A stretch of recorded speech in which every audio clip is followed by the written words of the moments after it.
Are these pats on the back and smiles genuine encouragement, or merely just a scheme to undermine Trump's position? It's lost video of an 18-year-old Vivek Ramaswamy at a presidential town hall from 20 years ago. Is Vivek Ramaswamy the Trump 2.0 who's really just trying to steal his spot? Will Vivek's strategy of praise Trump end up in quietly making him fade away? 75% headcount reduction across the board in the federal bureaucracy. And finally, could Vivek be Trump's biggest fan or his biggest rival in disguise? Vivek Ramaswamy thoughts on Trump victory completely flipped the script on his opinions about Trump. But what were they? All this and more, only on HollyWoke. So from where shall I begin to spill the tea? Ah, yes. A good old debate. Let's see what. First up, Vivek Ramaswamy is criticizing Nikki Haley and Joe Biden's positions on the Ukraine conflict. Nikki Haley, born Nimarata Nikki Renthawa, is a trailblazer in American politics, serving as the 116th governor of South Carolina from 2011 to 2017.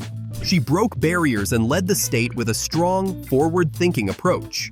A proud Republican, Haley also etched her name in history as the first Indian American to serve in a presidential cabinet.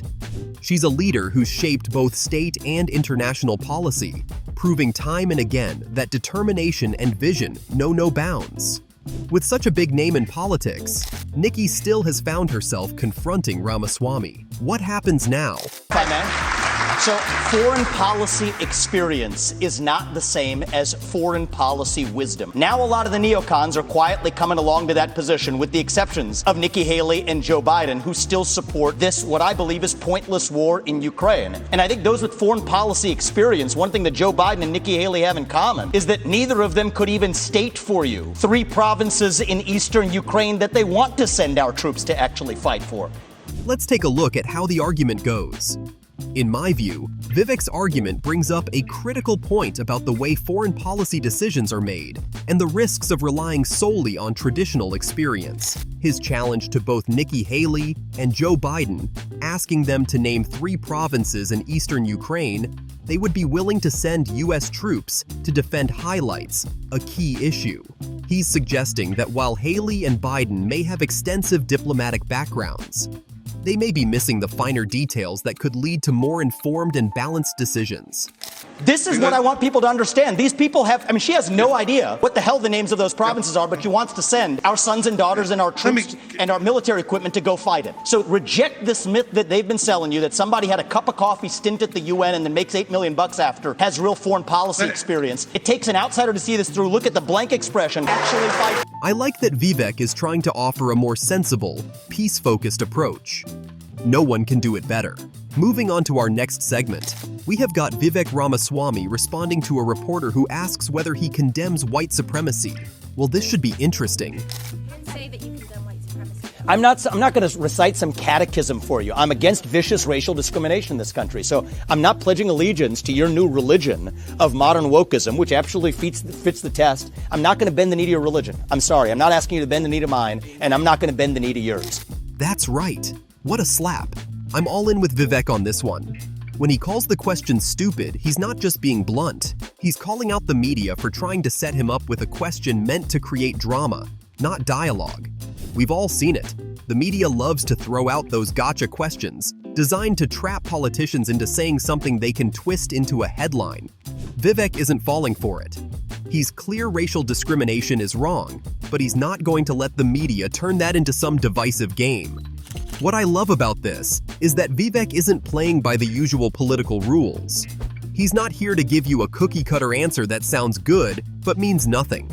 He's here to push back on the nonsense, stick to his principles, and actually make the conversation about real issues, not just sensationalism. Let's listen to the whole argument because it's just so good. But do I condemn vicious racial discrimination? Yes, I do. Am I going to play your silly game of gotcha? No, I'm not. And frankly, this is why people have lost. Vivek Ramaswamy refuses to condemn white supremacy because you asked a stupid question. I condemn vicious racial discrimination in this country, but the kind of vicious and systematic racial discrimination we see today is discrimination on the basis of race in a very different direction. You want to know what the best way is to end discrimination on the basis of race? Discriminating on the basis of race. Do that and we're going to move this country forward. And I don't care whether you're black or white or brown or anything in between. That's how we're going to unite this country. You people have been responsible for dividing this country to a breaking, creating a projection of national division. I meet people from the south side of Chicago to meetings like this one of every shade of melanin, multiple, from man to woman, doesn't make a difference, who are hungry for reviving unity in this country. And you with your catechism that you try to get as politicians to whatever fake headline you're going to print on the basis of this conversation tomorrow, that's what's dividing this country to a breaking point. Look people in the eye and tell them what you've actually failed to tell them for the last 5 years. Own the accountability for your own failures as the media. That's how we rebuild trust in this country. And until then, I don't have a lot of patience to play the games. Ramaswamy takes a jab at today's racial discourse, blaming wokeism and the media for making things worse. He argues the solution is simple: stop obsessing over race altogether. According to him, if we just ignore skin color, the country would magically unite. And don't even get me started on the media. Instead of focusing on real issues like accountability, it is too busy stirring the pot and dividing us even more. Up next, Vivek Ramaswamy argues that transgenderism, are you ready? Should be considered a mental health disorder. I know people have been going nuts over this statement. Let's see what happens next. The North Star here is transgenderism is a mental health disorder. We don't let you smoke a cigarette by the age of 18. We don't let you have an addictive drink of alcohol by the age of 21. The authority to do using federal funds just like Reagan did in '84. Highway Act that said the minimum drinking age needs to be 21. We can do the same thing when it comes to banning genital mutilation or chemical castration. Okay. I know Ron's been... Okay. So, Ramaswamy is basically saying, if we have rules about when it's okay to drink or smoke, why not have the same for transgender medical procedures? He thinks the government should step in like Reagan did with the drinking age, because nothing screams responsible governance, like comparing puberty blockers to a cold beer. He wants to ban procedures like genital mutilation or chemical castration for minors, and he's calling out Florida Governor Ron DeSantis for being a little wishy-washy on the topic. Personally, I think it's a bold move, but if we're going to regulate everything, can we also set a minimum age for getting a tattoo? Just saying, fairness all around. The next segment is a special one. Why? Because it's got the two greatest anti-wokes ever. And to give you some clue, they are my favorites. And I have to say, we haven't really got into it, but all the woke madness stuff, you've been absolutely rock solid on. And I completely agree with you. Piers Morgan and Vivek Ramaswamy sharing screen and debating about wokeism. Consider my day to be made. Let's get into the deets. Ramaswamy calls wokeness a new form of fascism, disguised as liberalism, claiming he was ahead of the curve with his book Woke Inc. He argues wokeness is a generational search for meaning, with people filling a void using hashtags and Twitter rants. I agree there's a void, but maybe we're filling it with the wrong things. For him, it's about more than just policies. It's about restoring national character. Fair enough, but can we also restore a sense of humor while we're at it? That might help too. And I have to say, we haven't really got into it, but all the woke mad, and I completely agree with you. I wrote the book Woke Inc.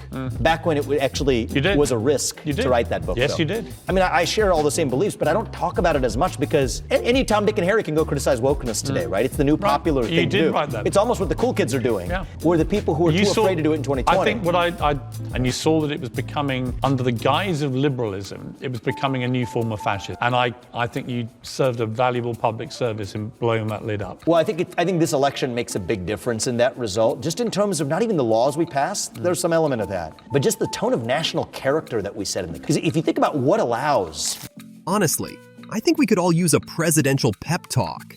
Forget the policies. What if the next president just showed up on TV once a week with a giant mug of coffee, clapped their hands and said, "All right, team, let's get this country back on track. We got this."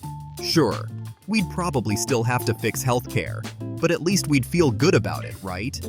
Nothing says unity like a good old motivational speech mixed with a dash of charm and a sprinkle of, "I believe in you, America." He even talks about his billions like it's no big deal, kind of like, yeah, I'm successful, but I don't let it define me. Now that's some attitude I wish people had these days. Moving on to the next case, an independent voter versus Vivek Ramaswamy. I'm going to get right into what, fortunately or unfortunately, is often my first question when we speak to candidates right now. It's just sort of like a sanity check, which I think you will pass. Let's hope. Is there any way to interpret that Donald Trump actually won the 2020 election? I get the concern, but I think Ramaswamy's emphasis on faith is more about authenticity than pushing religion on anyone. The way you're framing the question, you're asking me a very specific question. Here's one important unexplored strand: the Hunter Biden laptop story and its systematic suppression. I'm a data-driven guy. I'm a data-driven guy, and I think you probably are too, based on absolutely what little I know. So look at the polling data on the aftermath and before and after. There are more than enough people. It's not even by a super small margin. I'd say they would have changed their vote had they been exposed to that information before that election. Ramaswamy handles the concern well by focusing on what really matters for his presidency, issues like the economy and national security. He makes it clear that while his faith is important to him, it won't interfere with his job as president.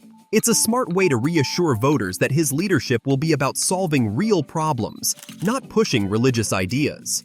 What do I do to get more people like him to get on stage? The fact is that was systematically suppressed in what was probably the single greatest form of election interference in American history. There was a lot of discussion about the legitimacy of the 2016 election on the back of Russian election interference that actually, it turns out, was actually much smaller scale than surmised. There was a lot of discussion. Hillary Clinton called the election result illegitimate. It said that it was partly the product of Russian election interference. Pales in comparison. Pales. He argues that these ideologies function like religions with dogmatic beliefs and rigid rules. I believe that here, Ramaswamy introduces a more controversial stance. Suppression on domestic soil of a story that 2 years later, every news outlet in this country has absolutely admitted was indeed true when it was systematically suppressed at the time. So you ask the question, is there any basis? And it is, do you have an opinion as to Joe Biden is involved in some kind of bribery fraud scheme? Or like, what about it? So I'm not speaking for the survey respondents, but I can tell you what speaks to me. Yeah. Actually, because I wouldn't have changed my vote. I voted for Trump, right? So I wasn't one of the survey respondents who said I would have changed my vote because of it. So here's what does speak to me, and I think it's relevant. Let's just take this outside the scope of political partisanship. While some might see the comparison as a bit strong, it actually makes an important point. When government mandates feel more like dogma than practical solutions, it can create a real tension between personal liberty and state control. Let me know what your thoughts are in the comments. $5 million paid by a Ukrainian company, privately owned by somebody who at the time was sitting on the National Security Council in Ukraine. Relevant now because A, it did result in an impeachment of a U.S. president who called further investigation of that in Ukraine, but that wasn't the only geopolitical consequence of it. I think it has deep-seated implications even now. Say what many people on Russia's side of this say. Well, you have a U.S. president whose son was dealing, when that person was vice president, with actually the Ukrainian government indirectly. Ramaswamy's answer is strong. Why? Because he focuses on the U.S. Constitution's guarantee of religious freedom for everyone, including atheists. Now, isn't that something? He reassures voters that he will protect the right to believe or not believe, which should appeal to those who value personal freedom. We would call bribes. So much so that President Obama's staff actually raised this with Biden, only to be shouted down by it. This is a bipartisan concern. That's a real issue. Also, the shell companies created to do business with China and the Chinese government, again paid millions of dollars, on the eve of a presidential election, when the fourth largest newspaper in circulation, the New York Post, founded by Alexander Hamilton, had its social media accounts locked for publishing a story, for even sending it via direct message or email. Have to reckon with that, admit what went wrong if we're actually to move forward in the future. Sweeping that under the rug and relegating that to be the concern of rubes that live in the middle of the country and are election deniers. It's a clever move, giving his stance a bit of revolutionary flair. bringing in Thomas Paine and the Founding Fathers to back up his commitment to individual freedoms and the Constitution.